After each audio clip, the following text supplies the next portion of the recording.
Hello students, welcome to your favourite YouTube channel Dhruv star classes. और आज हम बात करेंगे बाबर की पुत्र हुमायूं के बारे में। हुमायूं जिसका शासनकाल रहा था 1530 से लेके 1540 ईस्वी तक।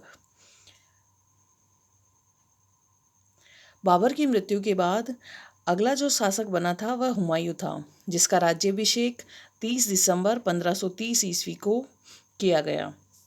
और यह मुगल वंश का प्रथम शासक था जिसने 2 बार अपना शासनकाल स्थापित किया था। एक बार 1530 से लेके 40 तक और दूसरी बार 1555 से लेके 1556 ईस्वी के मध्य। और इसका जन्म 6 मार्च 1508 ईस्वी में काबुल के दुर्ग में हुआ था।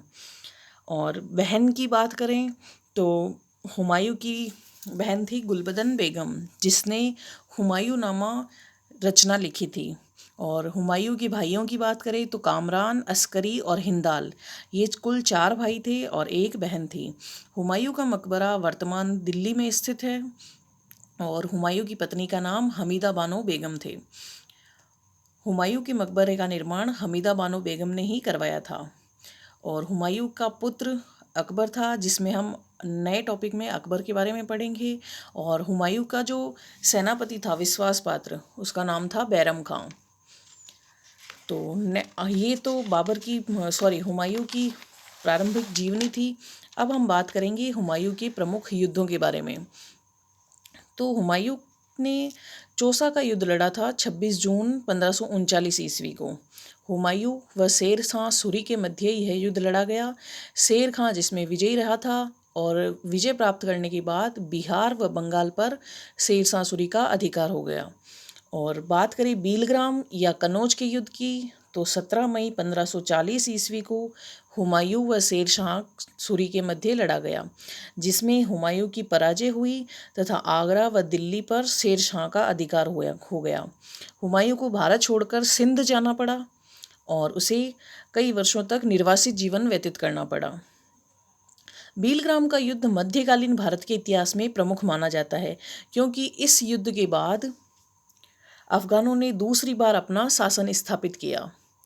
और हुमायूं को बचाने वाला जो निजाम बिस्ती था, चौसा के युद्ध में पराजित होने के बाद हुमायूं ने अपनी जान बचाने के लिए कर्मनाशा नदी में छलांग लगा ली, लेकिन निजाम बिस्ती ने हुमायूं को डूबने से बचाया। तब हुमायूं ने बदले में उसे 1 दिन का बादशाह बनाया अपने शासनकाल में। दूसरी बार जब वह शासक बना तो निजाम बिस्ती को 1 दिन का बादशाह बनाया था।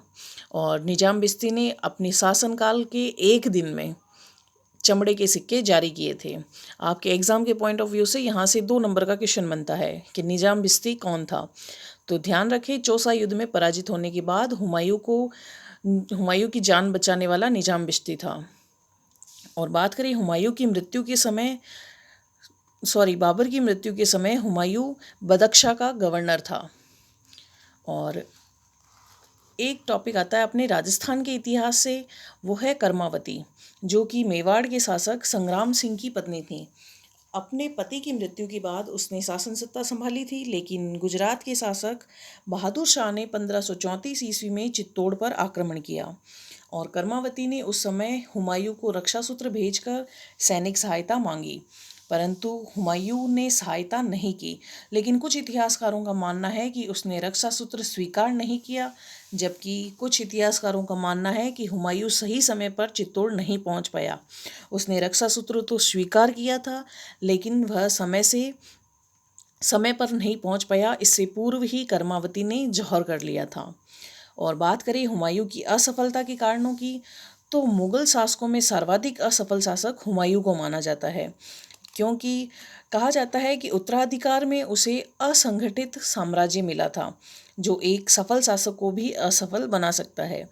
स्वयं हुमायूं को भी तत्कालीन परिस्थितियों तथा व्यक्तिगत दुर्बलताओं का सामना करना पड़ा था। बात करें हुमायूं की आंतरिक कठिनाइयों की, जिसके कारण वह असफल हुआ था, तो आंतरिक कठिनाइयों में पहला कारण माना जाता है कि मुगल साम्राज्य की इतनी विशालता थी और हुमायूं को कोई सुदृढ़ आधार भी प्राप्त नहीं हुआ था, क्योंकि मात्र 4 वर्षों के शासनकाल में बाबर ने अपने विशाल साम्राज्य को स्थापित किया था। और बाबर का जीवन तो वैसे भी संघर्षपूर्ण था, तो वह इन संघर्षपूर्ण जीवन में धन संचय नहीं कर पाया था। इसी कारण हुमायूं को कोई दृढ़ आधार नहीं मिला था। तो यह उसकी आंतरिक कठिनाई रही, उसकी असफलता के लिए मानी जाती है। और हुमायूं के तीनों भाई उसका निरंतर विरोध करते रहे थे, जिससे हुमायूं का मनोबल गिरने लगा। हुमायूं ने प्रांतों के शासन को ढीला छोड़ दिया था तथा उस ओर कोई ध्यान नहीं दिया, जिससे जागीरदार शक्तिशाली हो गए और उन्होंने हुमायूं का विरोध करना प्रारंभ किया। बाबर के शासनकाल के दौरान उसके कई संबंधी भारत में आकर बस गए थे और जो आगे चलकर बाबर की मृत्यु के पश्चात उसके उत्तराधिकारी होने का दावा करते रहे, जिससे भी हुमायूं को काफ़ी परेशानियां हुई थी। और बात करें हुमायूं की बाह्य कठिनाइयों की, ये तो आंतरिक प्रशासन का मामला था। अब बाह्य कठिनाइयों की बात करें तो गुजरात के शासक बहादुर शाह ने मालवा प्रदेश पर अधिकार कर लिया था और महमूद लोदी व शेर खान ने निरंतर दिल्ली पर आक्रमण किए, जिससे हुमायूं का सैन्य संगठन कमज़ोर हो गया। बंगाल का नुसरत खां अफगानों को पूर्णतः सहयोग दे रहा था। इस कारण बाबर को कई प्रकार की बाह्य कठिनाइयाँ हुई। हुमायूं की अयोग्यता से सिंध व मुल्तान प्रदेश भी स्वतंत्र हो गए और मेवाड़ से निरंतर संघर्ष करते रहने के कारण हुमायूं को राजपूतों का कोई सहयोग भी प्राप्त नहीं हुआ और उसे अवसर भी मिला था कर्मावती का सहायता देने का, लेकिन उसमें भी वह अवसर खो चुका था। और इस प्रकार कश्मीर पर बंगाल का आधिपत्य होने के कारण वह इस प्रांत पर अपना अधिकार खो चुका तथा भविष्य में कश्मीर प्रांत उसके लिए बड़ी समस्या बनने लग गया। तो इस प्रकार ये कई प्रकार की कठिनाइयाँ हुई हुमायूं के शासनकाल में, जो उसे असफल करने में सहयोगी बनी। इसके अलावा हम उसकी असफलता के अन्य कारणों के बारे में भी बात करेंगे। तब तक के लिए धन्यवाद। नेक्स्ट वीडियो में हम नेक्स्ट टॉपिक पे बात करेंगे।